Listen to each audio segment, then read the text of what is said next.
नमस्कार। आज हम रामधारी सिंह दिनकर द्वारा रचित प्रसिद्ध काव्य रश्मिरथी के बारे में बात करने जा रहे हैं। रश्मिरथी रामधारी सिंह दिनकर द्वारा रचित एक खंड काव्य है जिसमें कुल 7 सर्ग हैं। यह कथा मूलतः रश्मिरथी अर्थात कर्ण के चरित्र पर आधारित है। कर्ण जो महाभारत का एक प्रमुख पात्र है। रश्मिरथी की कथा की बात करें तो सबसे पहले हम देखते हैं कि रश्मिरथी इसका नामकरण रामधारी सिंह दिनकर द्वारा किया गया है। रश्मिरथी जिसका अर्थ होता है वह व्यक्ति जिसका रथ रश्मि अर्थात पुण्य का हो। इस काव्य में रश्मिरथी नाम कर्ण का है क्योंकि उसका चरित्र अत्यंत पुण्यमय और उज्ज्वल है। कर्ण महाभारत महाकाव्य का अत्यंत यशस्वी पात्र है। उसका जन्म पांडवों की माता कुंती के गर्भ से उस समय हुआ जब कुंती अविवाहिता थीं। अतएव कुंती ने लोक लज्जा से बचने के लिए अपने नवजात शिशु को एक मंजूषा में बंद करके नदी में बहा दिया। यह मंजूषा अधिरथ नाम के सूत को मिली। अधिरथ के कोई संतान नहीं थी, इसलिए उन्होंने इस बच्चे को अपना पुत्र मान लिया और उनकी धर्मपत्नी का नाम राधा था। राधा से पालित होने के कारण ही कर्ण का नाम राधेय भी है। कौरव पांडव का वंश परिचय है कि दोनों महाराज शांतनु के कुल में उत्पन्न हुए। शांतनु से कई पीढ़ी ऊपर महाराज कुरु हुए थे, इसलिए कौरव पांडव दोनों कुरुवंशी कहलाते हैं। शांतनु का विवाह गंगा जी से हुआ था, जिनसे कुमार देवव्रत उत्पन्न हुए। यही देवव्रत भीष्म कहलाए क्योंकि इन्होंने अपनी युवावस्था में ही आजीवन ब्रह्मचारी रहने का भीष्म अथवा भयानक प्रण किया था।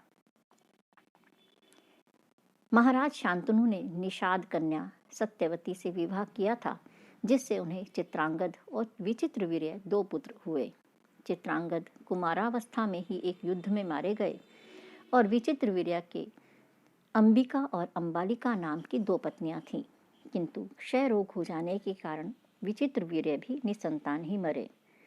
ऐसी अवस्था में वंश चलाने के लिए सत्यवती ने व्यास जी को आमंत्रित किया और नियोग पद्धति द्वारा विचित्रवीर्य की दोनों विधवा पत्नियों से पुत्र उत्पन्न हुए। अंबिका से धृतराष्ट्र और अंबालिका से पांडु। मातृदोष से धृतराष्ट्र जन्म से ही अंधे और पांडु पीलिया रोग के रोगी थे। अतएव अंबिका की प्रेरणा से व्यास जी ने उसकी दासी से तीसरा पुत्र उत्पन्न किया, जिसका नाम विदुर था। राजा धृतराष्ट्र के 100 पुत्र एक ही पत्नी महारानी गांधारी से हुए। महाराज पांडु के 2 पत्नियां थी, एक कुंती और दूसरी है माद्री। परंतु ऋषि से शाप मिलने के कारण वे पुत्रहीन ही रहे। अतएव कुंती ने अपने पति की आज्ञा से 3 पुत्र 3 देवताओं से प्राप्त किए। जैसे कुमारावस्था में उन्हें कर्ण प्राप्त हुआ था, उसी प्रकार विवाह के बाद धर्मराज से युधिष्ठिर, पवन देव से भीष्म और इंद्र से अर्जुन, माद्री के 2 पुत्र हुए, नकुल और सहदेव। ये दोनों भाई भी अश्विनी कुमारों के अंश थे। पांडु के मरने पर माद्री सती हो गई और 5 पुत्रों के पालन का भार कुंती पर पड़ा। माद्री महाराज शल्य की बहन थी। यह महाभारत की कथा का अंश है जो रश्मिरथी के आरंभ में ही केदारनाथ सिंह ने कथावस्तु के रूप में प्रस्तुत किया है। रश्मिरथी के 7 सर्गों में प्रथम सर्ग की कथा है कि कौरव और पांडव जब छात्रावस्था में थे तब उन्हें शास्त्रों की शिक्षा दी गई और अस्त्रों की शिक्षा भी वहीं पर मिली उन्हें। शस्त्र और अस्त्र की शिक्षा ग्रहण करने के बाद जब उनकी शिक्षा पूर्ण हुई तब उनके रण कौशल का जनता के समक्ष प्रदर्शन करने के लिए एक सार्वजनिक आयोजन हुआ, जिसमें अचानक कर्ण प्रकट हुआ। उस दिन सभा में सबसे अधिक प्रशंसा अर्जुन के अस्त्र संचालन की हुई थी, इसलिए कर्ण ने अपने साथ भिड़ने के लिए अर्जुन को चुनौती दी। किंतु कृपाचार्य ने यह कहा कि जब तक यह विदित नहीं हो जाए कि कर्ण की जाति क्या है तथा वह राजपुत्र है या नहीं, तब तक अर्जुन उसके साथ लड़कर उसे सम्मान नहीं देगा।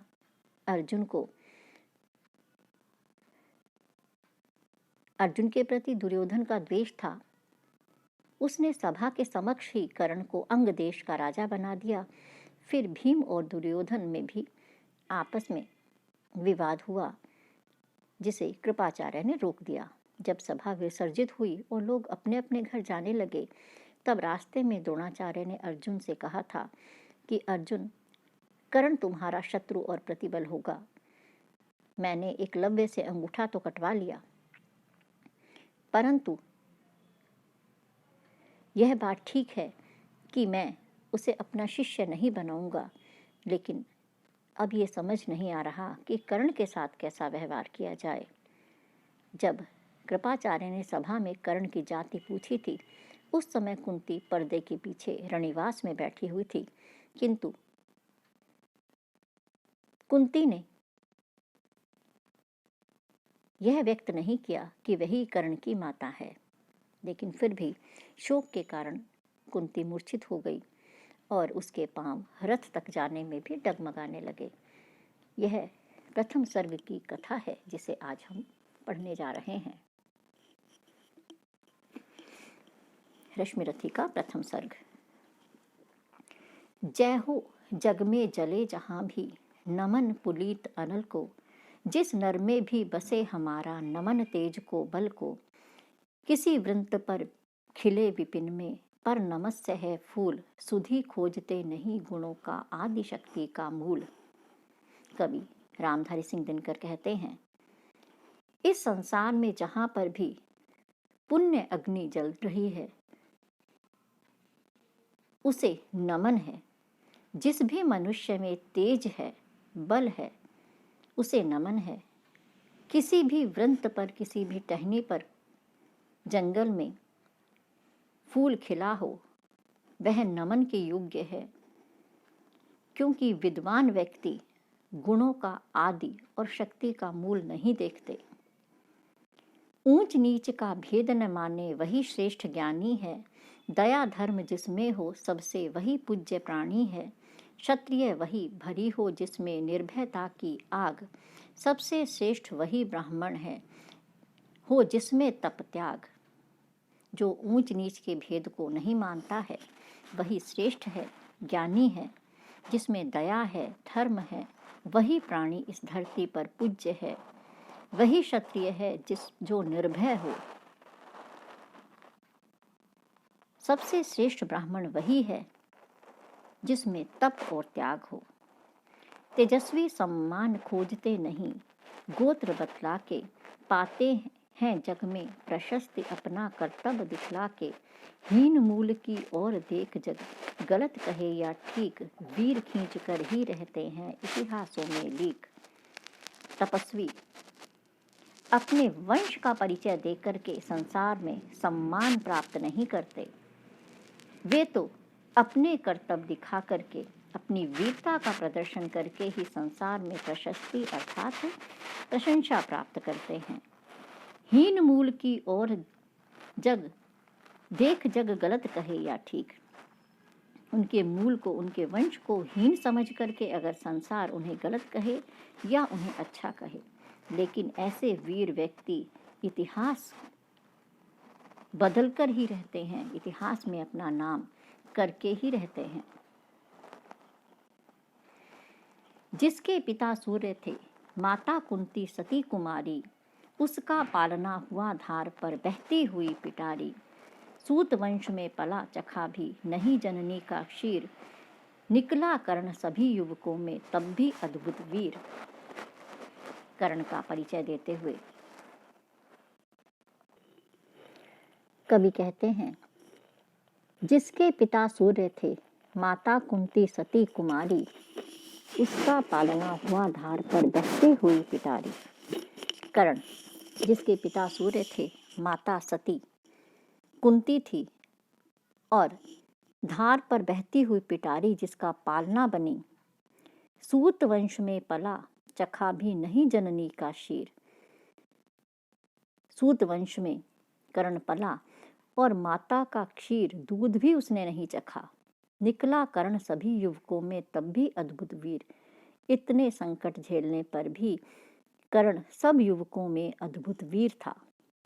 तन से समरशूर, समरशूर युद्धवीर, शरीर से युद्धवीर, मन से भावुक, स्वभाव से दानी, जाति गोत्र का नहीं शील का, पौरुष का अभिमानी।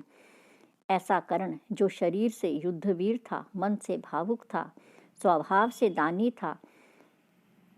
यह कर्ण जाति और कुल से, गोत्र से नहीं, शील से और पौरुष से अभिमानी था। उसे अपने शील पर और अपने पौरुष पर अभिमान था। ज्ञान ध्यान शस्त्र अस्त्र, शास्त्र का कर सम्यक अभ्यास, अपने गुण का किया कर्ण ने आप स्वयं सुविकास। इस तरह से ज्ञान ध्यान, अस्त्रों की, शस्त्रों की, शास्त्रों की सारी शिक्षा उसने ली, सम्यक रूप से पूरी तरह से अभ्यास करके, और अपने गुणों का विकास कर्ण ने अपने आप किया, स्वयं ही किया। अलग नगर के कोलाहल से, अलग पुरी बुरजन से, कठिन साधना में उद्योगी लगा हुआ तनमन से, निज समाधि में निरत सदा निज, कर्मठता में चूर, वन्य कुसुम सा खिला कर्ण जग की आंखों से दूर। नगर के इस कोलाहल से दूर, नगर से, पुरी से और पुरजनों से, नगर के लोगों से दूर हट करके कठिन साधना में वह कर्मवीर तन और मन से लगा रहा। निज समाधि में निरत, अपनी ही समाधि में निरत लीन होकर के, निज कर्मठता में चूर, अपने ही कर्मों में चूर, अपने ही कर्मों में लीन, वन्य कुसुम सा, वन में खिलने वाले पुष्प के समान। जैसे वन में कोई पुष्प खिलता है, वैसे ही कर्ण भी जग की आंखों से दूर अपना विकास कर रहा था, अपने तन और मन से साधना कर रहा था।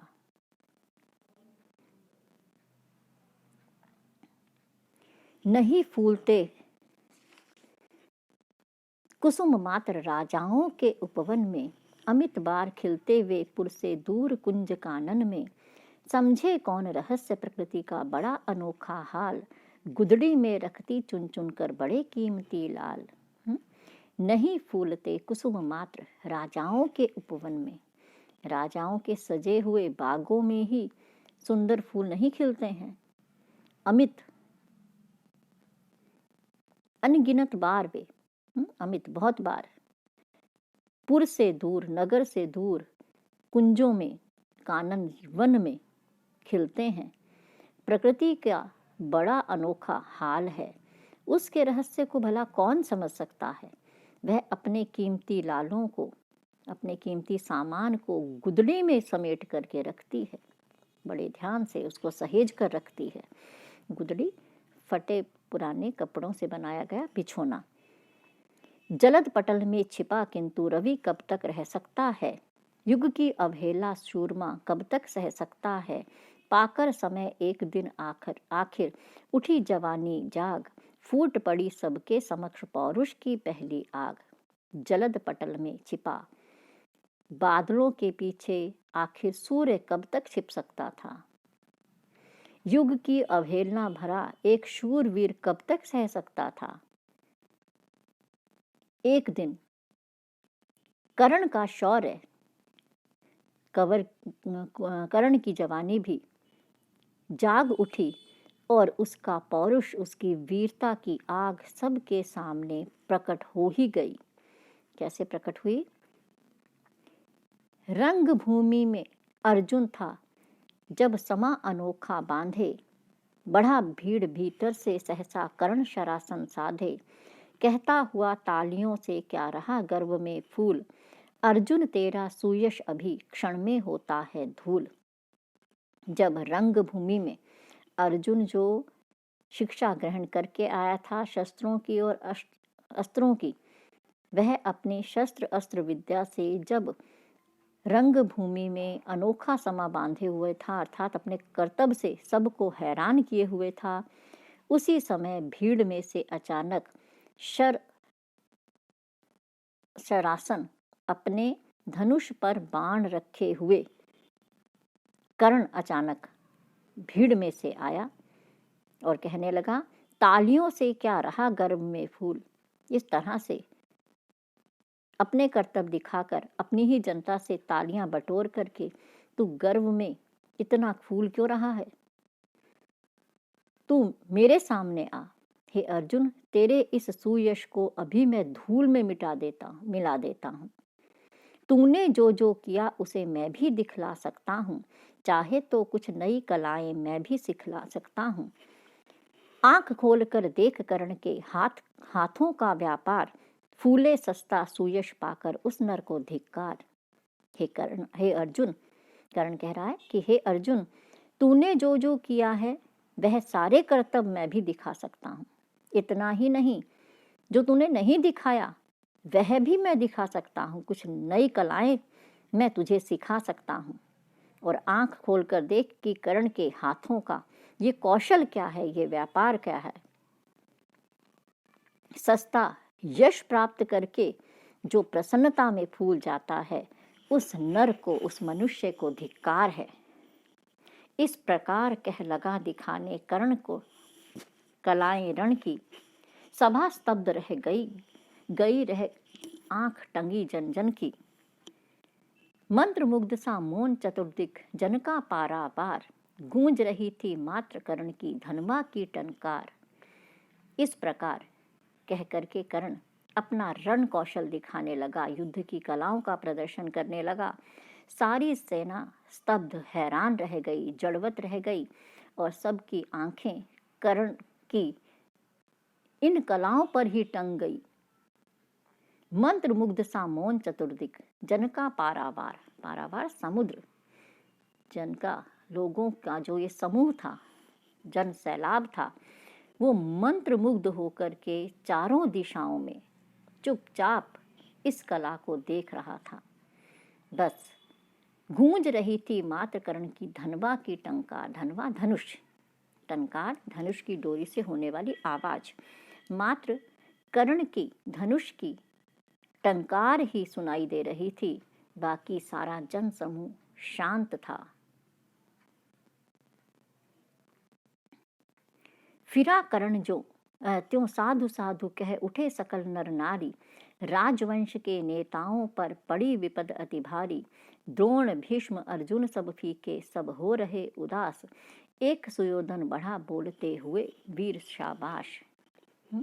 फिरा कर्ण, जैसे ही कर्ण घूमा लोग साधु साधु करने लगे, सकल सभी। राजवंश के नेताओं पर पड़ी विपद अति भारी, लेकिन राजवंश के जो नेता थे, बड़े लोग थे, उन पर मानो कोई विपदा आ गई हो। द्रोण, भीष्म, अर्जुन, सबके रंग उड़ गए, सब उदास हो गए, क्योंकि उन्हें विश्वास था कि अर्जुन ही सबसे बड़ा धनुर्धर है। लेकिन कर्ण की कलाएं देख करके सबका रंग उड़ गया। लेकिन एक सुयोधन बढ़ा और कहने लगा वीर शाबाश, कि हे वीर शाबाश। द्वंद्व युद्ध के लिए पार्थ को फिर उसने ललकारा। अर्जुन का चुप ही रहने का गुरु ने किया इशारा। कृपाचार्य ने कहा सुनो हे वीर युवक अनजान। भरत वंश अवदंश पांडु की अर्जुन है संतान। द्वंद्व युद्ध, दो का युद्ध, कि कर्ण जो है वो अर्जुन से युद्ध करना चाहता था, इसलिए पार्थ, प्रथा का पुत्र यानी कि कुंती का पुत्र कौन है, अर्जुन। कर्ण ने अर्जुन को द्वंद्व युद्ध के लिए, खुद से युद्ध करने के लिए ललकारा। अर्जुन को चुप ही रहने का गुरु ने किया इशारा, लेकिन गुरु कृपाचार्य ने अर्जुन को चुप रहने के लिए संकेत कर दिया और कहने लगे कि हे वीर युवक, अनजान युवक सुनो। अर्जुन भरत के वंश के आभूषण हैं, पांडु की संतान हैं, इसलिए वे यूं ही किसी से नहीं लड़ सकते हैं।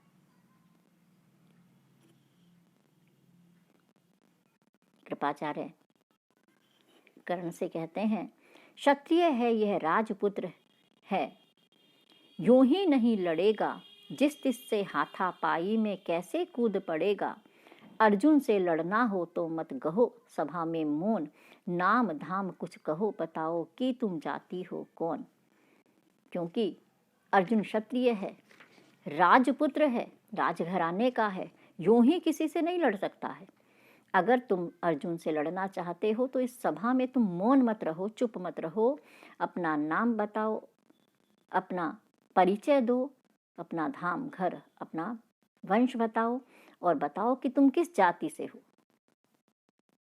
जैसे ही जाति का नाम सुना, कर्ण क्रोध से, शोभ से भर गए। जाति, हायरी जाति, कर्ण का हृदय शोभ से डोला। कुपित सूर्य की ओर देख वह वीर क्रोध से बोला, जाति जाति रटते जिनकी पूंजी केवल पाखंड, मैं क्या जानू जाति, जाति हैं ये मेरे भुजदंड। कर्ण कहने लगे, जाति, हाय जाति। कर्ण का हृदय शोभ से, क्रोध से डोल गया। क्रोध से भर करके उन्होंने सूर्य की तरफ देखा और कर्ण कहने लगा, जाति जाति रटते जिनकी पूंजी केवल पाखंड, जो सिर्फ दिखावा करते हैं वही जाति का नाम लेते हैं। मैं जाति को क्या जानूं? अगर मेरी जाति का परिचय चाहिए तो मेरी ये बलिष्ठ भुजाएं जो युद्ध कौशल में निपुण हैं, तुम उनको देखो, यही मेरा परिचय है, यही मेरी जाति है।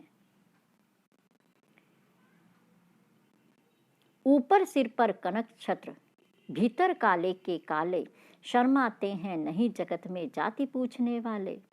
सूत पुत्र हूं मैं लेकिन थे पिता पार्थ के कौन, साहस हो तो कहो ग्लानि से रह मत जाओ मत मौन। कर्ण उत्तर देता है कि ऊपर तो सोने के छत्र रखे हैं सर पर, लेकिन मन से काले हैं। ये जाति पूछने वाले संसार में शर्माते भी नहीं हैं।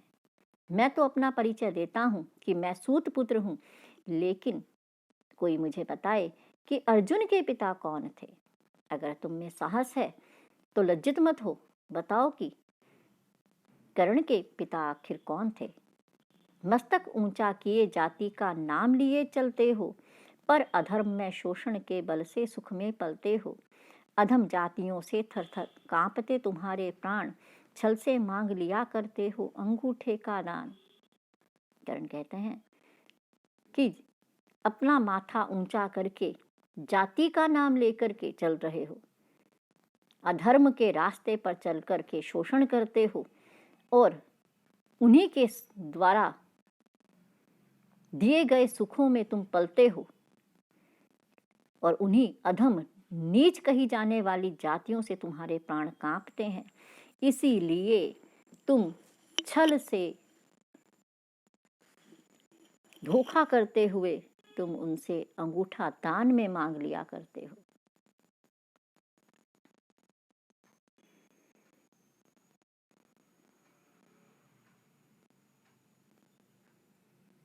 आगे कर्ण कहते हैं, पूछो मेरी जाति शक्ति हो तो मेरे भुजबल से, रवि समान दीपित ललाट से और कवच कुंडल से, पढ़ो उसे जो झलक रहा है मुझ में तेज प्रकाश, मेरे रोम रोम में अंकित है मेरा इतिहास। अगर मेरी जाति पूछनी है तो मेरी भुजाओं में जो शक्ति है उससे पूछो, रवि के समान दीप्तिमान मेरे माथे से पूछो, मेरे कवच और कुंडल से पूछो कि मेरी जाति क्या है। और अगर पढ़ सकते हो तो मेरे अंदर से जो तेज का प्रकाश झलक रहा है, जो वीरता झलक रही है, उसे पढ़ो। मेरे रोम रोम में ही मेरा इतिहास व्यक्त हो रहा है कि मैं कौन हूं। अर्जुन बड़ा वीर क्षत्रिय है तो आगे वह आवे, क्षत्रियत्व का तेज जरा मुझको भी तो दिखलावे। अभी छीन इस राजपुत्र के कर से तीर कमान, अपनी महाजाति का दूंगा मैं तुमको मैं तुमको पहचान। अगर वास्तव में अर्जुन बड़ा वीर है, क्षत्रिय है, तो आगे आए और अपने क्षत्रियत्व का तेज भी मुझे दिखाए। मैं दिखाता हूं कि किस तरह से एक वीर व्यक्ति अपनी वीरता से अपनी जाति का प्रमाण देता है। मैं अभी उसके हाथ से उसके तीर और कमान को छीन करके मैं अपनी वीरता की इस महान जाति का परिचय तुम्हें दूंगा, अपनी पहचान तुम्हें बताऊंगा। इस पर कृपाचार्य कहने लगे, कृपाचार्य ने कहा, वृथा तुम क्रुद्ध हुए जाते हो, साधारण सी बात उसे भी समझ नहीं पाते हो। राजपुत्र से लड़े बिना होता हो अगर अकाज, अर्जित करना तुम्हें चाहिए पहले कोई राज। कृपाचार्य कहने लगे, तुम बेकार में ही क्रोध कर रहे हो, बस साधारण सी बात है, उसे तुम समझ नहीं रहे हो। अगर तुम्हें राजपुत्र से लड़ना ही है और कोई अकार्य हो रहा है, कोई ऐसा काम हो रहा है जो तुम योग्य नहीं समझते हो, तो कोई बात नहीं, युद्ध कर सकते हो, लेकिन उससे पहले तुम्हें किसी राज्य का राजा बनना होगा, तुम्हें कोई राज लेना होगा। कर्ण हतप्रभ हुआ तनिक, मन ही मन कुछ भरमाया, सह न सका अन्याय, सुयोधन बढ़कर आगे आया। बोला, बड़ा पाप है करना इस प्रकार अपमान, उस नर का जो दीप रहा हो सचमुच सूर्य समान। कर्ण हतप्रभ हुआ, कर्ण हैरान हो गया और मन ही मन में भ्रमित हुआ, लेकिन इस अन्याय को सुयोधन सह नहीं सका, इसलिए आगे बढ़कर आ गया। बोला, बड़ा पाप है करना इस तरह अपमान, किसी वीर पुरुष का अपमान इस तरह से करना, ये तो सचमुच बहुत अन्याय है, और वह भी उस मनुष्य का जो सूर्य के समान दीप्तिमान है। मूल जानना बड़ा कठिन है नदियों का वीरों का, धनुष छोड़कर और गोत्र क्या होता रणधीरों का। पाते हैं सम्मान तपोबल से भूतल पर शूर, जाति जाति का शोर मचाते केवल कायर क्रूर। सुयोधन कहने लगा, मूल जानना बड़ा कठिन है नदियों का वीरों का। नदियां कहाँ से निकलती हैं, वीर कहाँ से पैदा होते हैं, उनका मूल जानना ये बहुत ही कठिन है। और जो युद्ध वीर है, धनुष को छोड़ करके उनका और क्या गोत्र हो सकता है और क्या जाति हो सकती है। ये वीर अपने तपोबल से इस धरती पर, अपने वीरता से इस धरती पर सम्मान प्राप्त करते हैं, लेकिन जो कायर हैं, जो क्रूर हैं, वे मात्र जाति जाति का शोर मचाते रहते हैं। और फिर किसने देखा नहीं कर्ण जब निकल भीड़ से आया, अनायास आतंक एक संपूर्ण सभा पर छाया। कर्ण भले ही सूत पुत्र हो अथवा स्वपचमार, मलिन मगर इसके आगे हैं सारे राजकुमार। किसने नहीं देखा कि किस तरह से इस भीड़ में अपनी वीरता का प्रदर्शन करते हुए कर्ण निकल करके आया था, और कर्ण को देखते ही सारी सभा पर जैसे अचानक आतंक छा गया हो। कर्ण चाहे सूत पुत्र हो, चाहे वो चंडाल हो, चाहे चमार हो, चाहे मलिन हो, लेकिन वास्तविकता ये है कि सारे राजकुमार ही इसके आगे मलिन हो गए हैं, धूमिल पड़ गए हैं।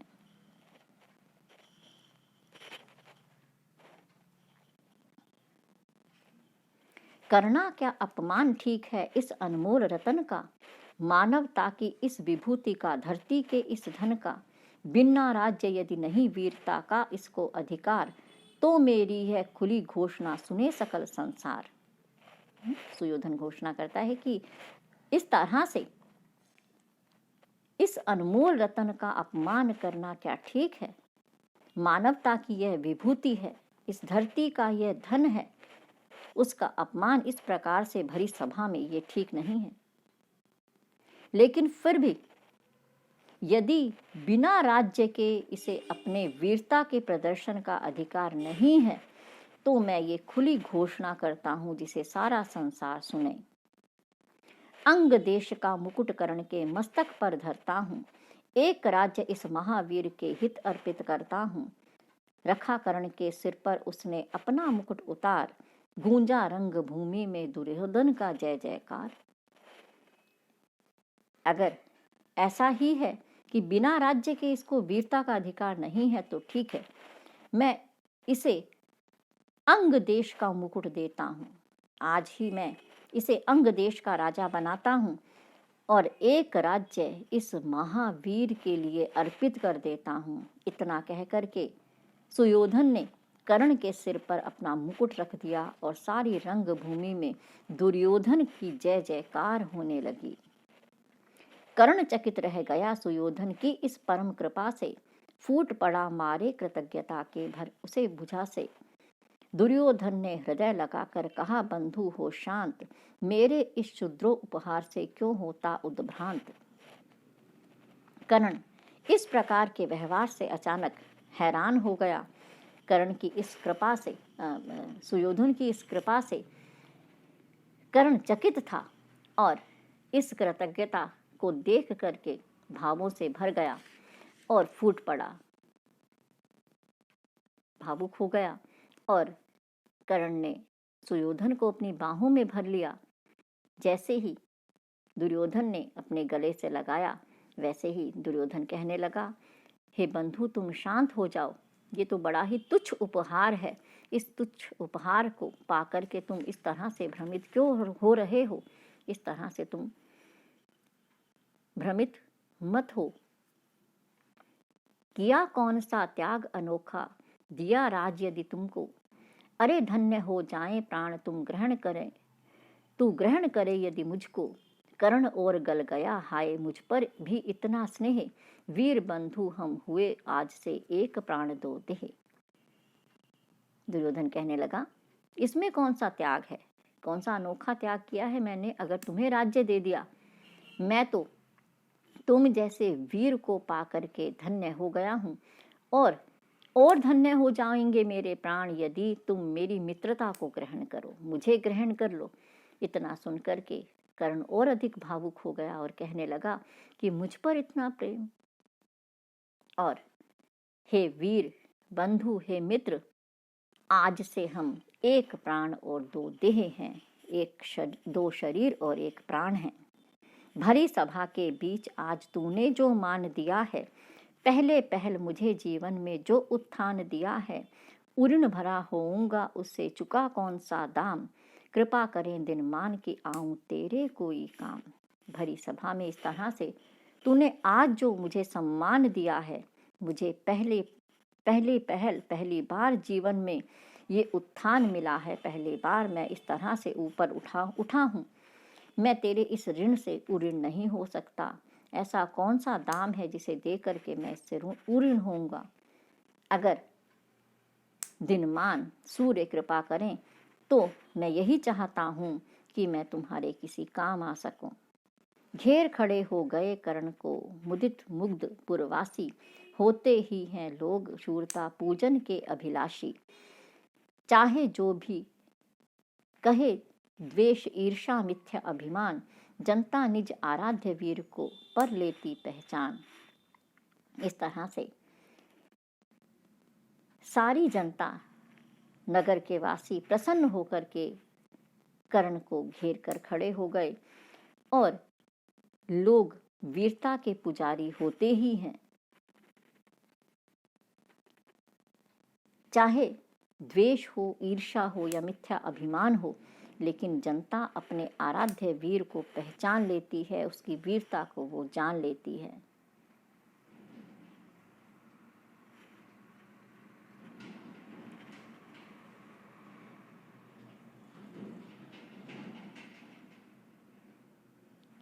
लगे लोग पूजने कर्ण को कुमकुम और कमल से, रंग भूमि भर गई चतुर्दिक पुलकाकुल कलकल से।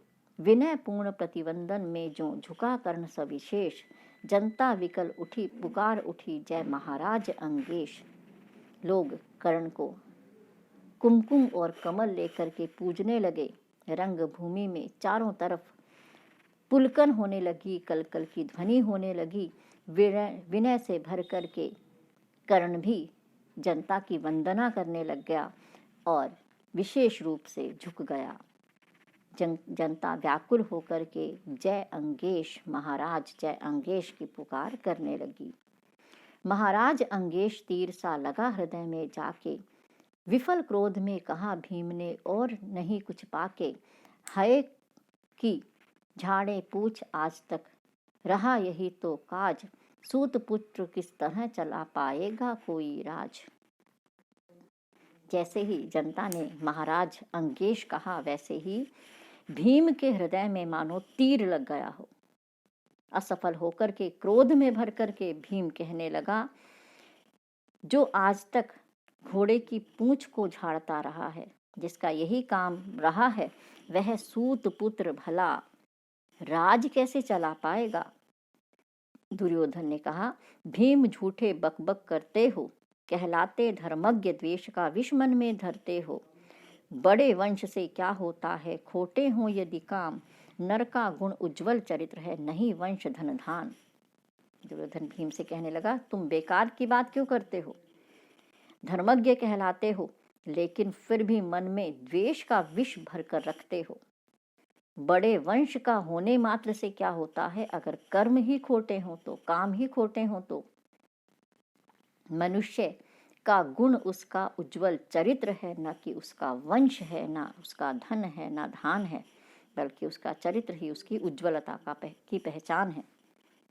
सचमुच ही तो कहा कर्ण ने, तुम ही कौन हो बोलो, जन्मे थे किस तरह, ज्ञात हो तो रहस्य यह खोलो। अपना अवगुण नहीं देखता, अजब संसार जगत का हाल, निज आंखों से नहीं सूझता, सच है अपना भाल। दुर्योधन कहने लगा, कर्ण ने सचमुच ही तो कहा था कि तुम बताओ तुम्हारा जन्म कैसे हुआ, अगर तुम्हें पता है तो अपना रहस्य भी जरा खोल दो। ये संसार का बड़ा ही अजब हाल है कि वो अपने अवगुण नहीं देखता है। जैसे लोग अपने आंखों से अपने माथे को नहीं देख सकते, वैसे ही लोग अपनी आंखों से अपने अवगुणों को नहीं देखते हैं। कृपाचार्य आ पड़े बीच में, बोले, छी यह क्या बात है, तुम लोगों में बची नाम को भी क्या नहीं हया है। चलो चलें घर को, देखो होने को आई शाम, थके हुए होंगे तुम सब, चाहिए तुम्हें आराम। इतने में कृपाचार्य बीच में आ गए और बोले कि छी, तुम्हें धिक्कार है, कैसी बातें कर रहे हो, और क्या तुम्हें नाम के लिए भी हया लज्जा नहीं बची है, हया लाज, नाम के लिए भी लाज नहीं बची है। चलो अब घर को चलते हैं, शाम हो रही है, तुम सब भी थक गए होगे, अब तुम्हें आराम की आवश्यकता है। रंग भूमि से चले सभी पुरवासी मोद मनाते, कोई कर्ण पार्थ का कोई गुण आपस में गाते। सबसे अलग चले अर्जुन को लिए हुए गुरु द्रोण, कहते हुए पाठ पहुंचा यह राहु नया फिर कौन। रंग भूमि से सारे नगरवासी प्रसन्नता में, पूर्ववासी नगरवासी मोद प्रसन्नता में भरे हुए जा रहे थे। कोई कर्ण का तो कोई पार्थ अर्जुन का गुणगान कर रहा था, लेकिन सबसे अलग अर्जुन को गुरु द्रोण लेकर चले गए और कह रहे हैं कि हे अर्जुन, यह नया राहु अब कौन आ गया है तुम्हारे रास्ते में बाधा बन करके, अब ये कौन है आ गया है। जन्मे नहीं जगत में अर्जुन कोई प्रतिबल तेरा, टंगा रहा है इसी पर ध्यान आज तक मेरा। एकलव्य से लिया अंगूठा, कढ़ी न मुंह से आह, रखा चाहता हूं निष्कंटक बेटा तेरी राह। हे अर्जुन, तेरा कोई प्रतिबल, तेरा कोई विरोधी न जन्मे, इस बात पर हमेशा मेरा ध्यान रहा है, और इसी कारण से मैंने एकलव्य से भी अंगूठा कटा लिया, उसके मुंह से आह भी नहीं निकली, और मैं चाहता हूं कि तेरा रास्ता हमेशा कांटों से रहित रहे, तेरे रास्ते में कोई बाधा न आए। मगर आज जो कुछ देखा उससे धीरज हिलता है, मुझे कर्ण में चरम वीरता का लक्षण मिलता है। बढ़ता गया अगर निष्कंटक यह उद्भट भट बाल, अर्जुन तेरे लिए कभी है हो सकता है काल। मगर आज जो रंगभूमि में देखा है, उससे मेरा धीरज भी डोल गया है। कर्ण में वीरता के चरम लक्षण दिखाई दे रहे हैं, और इसी तरह से उद्भट भट्ट ये वीर व्यक्ति अगर इसी तरह से आगे बढ़ता रहा तो अर्जुन ये तुम्हारे लिए काल हो सकता है, तुम्हारी मृत्यु बन सकता है। सोच रहा हूँ क्या उपाय मैं इसके साथ करूँगा, इस प्रचंडतम धूमकेतु का कैसे तेज हरूंगा। शिष्य बनाऊंगा न कर्ण को, यह निश्चित है बात, रखना ध्यान विकट प्रतिभट का, पर तू भी हे तात। सोच रहा हूँ कि मैं इसके साथ क्या करूं। यह प्रचंड धूमकेतु के समान है, इसके तेज का हरण, इसके बल का हरण मैं कैसे करूं। ये तो निश्चित है कि मैं इसे अपना शिष्य नहीं बनाऊंगा, लेकिन इस वीर का हे पुत्र तुम भी ध्यान रखना कि तुम इसका मुकाबला किस तरह से करोगे। रंग भूमि से लिए कर्ण को कौरव शंख बजाते, चले झूमते हुए खुशी में गाते मौज मनाते। कंचन के युगशैल शिखर सम, सुगठित सुघड़ सुवर्ण, गलबाही दे चले परस्पर सुयोधन और दुर्योधन और कर्ण। इस तरह से रंग भूमि से कर्ण को लेकर के कौरव शंख बजाते हुए, झूमते हुए, खुशी से गाते हुए चल निकले। उन्हें देख करके ऐसा दिखाई दे रहा था जैसे सोने के दो पर्वत के शिखर हों, सुगठित सुघड़, आपस में एक दूसरे की गले में बाहें डाल करके दुर्योधन और कर्ण चल पड़े। बड़ी तृप्ति के साथ सूर्य शीतल अस्ताचल पर से चूम रहे थे अंग पुत्र का स्निग्ध सुकोमल कर से। ओज न था प्रिय उन्हें दिवस का समय सिद्ध अवसान, विरम गया क्षण एक क्षितिज पर गति को छोड़ विमान। उधर सूर्य भी अस्ताचल पर थे, छिपने वाले थे, अभी शीतल हो रहे थे इसलिए, लेकिन अपने पुत्र के अंगों को बड़ी कोमलता से चूम रहे थे। अब ओज न था प्रिय उन्हें दिवस का समय सिद्ध अवसान। अब क्योंकि दिवस का अवसान होने वाला था, इस कारण से सूर्य में तेज नहीं रहा और एक क्षण के लिए विमान भी क्षितिज में अपनी गति को छोड़ करके रम गया, रुक गया, ठहर गया इस दृश्य को देखने के लिए। और उधर और हाय रणिवास चला वापस जब राजभवन को, सबके पीछे चली एक विकला मसोस्ती मन को। उजड़ गए हों स्वप्न के कि जैसे हार गई हो दांव, नहीं उठाए भी उठ पाते थे कुंती के पांव। उधर रणिवास सब रानियां राजभवन को वापस जा रही हैं, लेकिन एक विकल अपने मन को मसोसती हुई, अपनी इच्छाओं को दबाती हुई पीछे पीछे जा रही है। ऐसा दिखाई दे रहा है जैसे उसके सपने उजड़ गए हों, जैसे कोई दांव हार गई हो। कुंती के पांव उठाए नहीं उठ रहे थे, क्योंकि आज उसने युद्ध भूमि में उस कर्ण को देखा था जिसे उसने वर्षों पहले एक पिटारी में रख करके जल में बहा दिया था। इस तरह से आज हमने रश्मिरथी का प्रथम सर्ग का वाचन किया है। अब हम आगे द्वितीय सर्ग के बारे में बात करेंगे। नमस्कार।